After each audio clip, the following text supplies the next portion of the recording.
یہ بھائی نے پوچھا کہ گھر پہ لوڈو کھیلنا کیسا ہے؟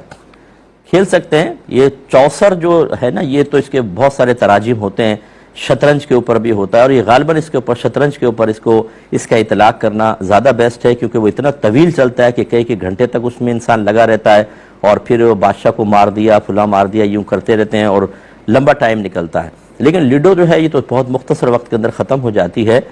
یہ گیم مباح ہے.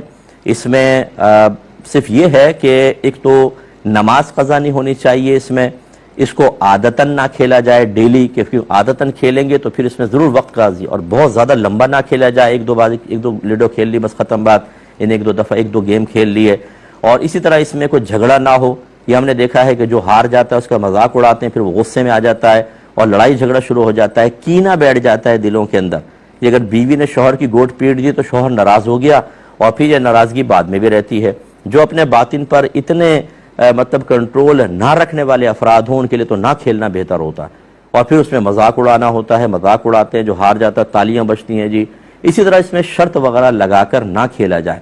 ان قیودات کا اگر لحاظ کیا جائے، اور سب سے بہتر تو یہ ہے کہ اگر آپ ذہنی لحاظ سے بہت تھکے ہوئے ہیں اور آپ دینی کام کے لیے یا اور دنیاوی کاموں کے لیے تھوڑا سا فریش ہونا چاہتے ہیں، تو اس کے لیے کہ چلو تھوڑی سی مجھے تفریح حاصل ہو جائے، میری طبیعت بحال ہو جائے، پھر میں کام کر لوں گا، تو اس کی گنجائش نکل سکتی ہے.